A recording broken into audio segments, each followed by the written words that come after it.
Oh boy, behind the scenes video, you already know something happened. This video was complete hell to get through. I started writing the script for this video back in July. In fact, as of recording this video, the video in question isn't even out yet. I'm still working on the editing and I'm still waiting for props. Future Leviathan York. Yeah, no, nothing's changed. This video was complete hell to get through. It ended with two versions of the same script fighting over each other to produce an end result that really kind of just threw itself out the window at the end. There are a truck ton of things that changed in this video last minute. Warning, this video is going to contain a lot of adult stuff in it, so you kids better get out of here. The biggest problem with this video is how much the original draft script tries to interfere with the final script. And for this video, I'm going to have to back up and explain the draft script for this video. In the draft script, it opens very similar to how we get it in the final version. Scarloy enters the room complaining about Duncan not letting him finish the joke. Duncan begins complaining about this character called Grace Howard. In the game, Grace works for a construction company, and she is building most of her machines to be sentient. Grace is very overly enthusiastic about her work and tends to take her job a little bit too passionately.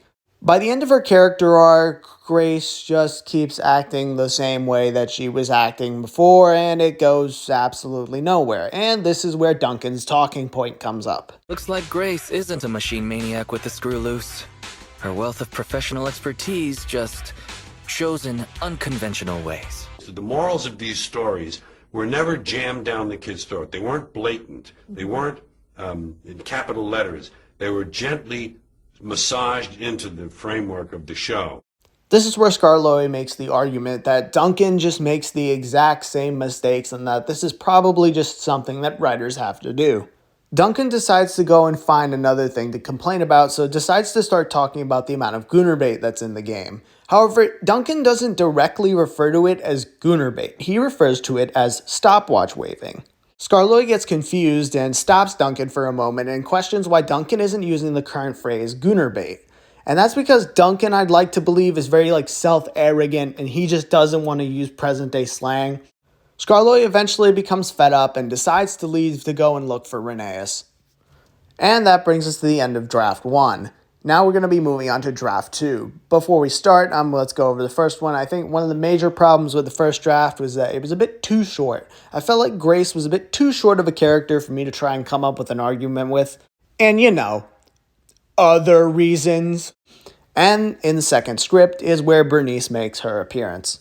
For the most part, Draft 2 does mirror the final project, but there is a lot that is in the final that wasn't in the original script. The first thing that was not in the draft script or the original script was looking at the Wikipedia. That was completely added last minute because I was so fed up with this project and did not feel like explaining who Bernice was. In the draft script, after Duncan's argument about nitro fuel, Duncan was going to bring up the dubbing. In one of the character demos, there's this very awkward scene where the characters are all taking a shower together. Editor Leviathan York, yeah, we're cutting this out. We're not talking about this. It's self-explanatory why this got cut. This was supposed to be the awkward end of the conversation that made Scarloy choose to leave Duncan. And that's where the gas hose joke was written in as a replacement for this joke. During Duncan's argument about nitro fuel, there was originally going to be an improv line put in place. Speaking of this whole nitro fuel situation, how is that stuff supposed to be combustible and consumable? I don't care what future it is and what science bitch you guys have in the future, ain't no way that's possible. But due to the shower sequence being removed, I had to change it back to the original scripted line or else that would have cut things too short. And yes, Duncan saying bitch is a reference to Breaking Bad. And calling Bernice a bitch was also supposed to be a reference to Breaking Bad. That was not in the script at all. Come on, you bitches! Scarloy walks away and enters another room and he finds Rheneas. And Rheneas is looking at a picture of Grace Howard and wants to talk about Grace Howard. But by this point, Scarloy is completely fed up and completely done, and he forces the Great to Be an Engine music number to play, and the video ends there. The final version of the script, I feel like, improvises way too much or takes things from the other two scripts too often. Keeping Grace out or leaving Grace in was a very dicey thing for me to think about. It helped the nitro fuel situation and made the video longer. However, on the other hand, introducing Grace is completely pointless and the audience is going to have no idea who she is. The ending of this video was completely butchered. Originally, as Scarloy left, he finds Rheneas, and Rheneas goes, "Oh well, at least he hasn't said anything too offensive," and Duncan was supposed to say something immediately offensive. Originally, it was going to be an unalive joke, but unfortunately, YouTube's not going to let me say that, so I ultimately had to cut it out. I had to rewrite the joke so many times that it's not even funny. "Oh, Rheneas, it is not like Pokemon."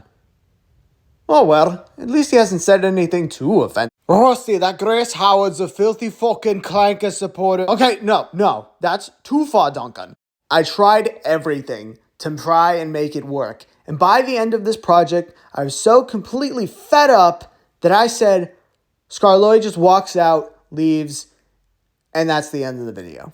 Originally, Rusty was not supposed to be in this, but I've been trying for videos now to set up a background gag where Stepney is like constantly running around for no reason, and Rusty is trying to protect him from somebody.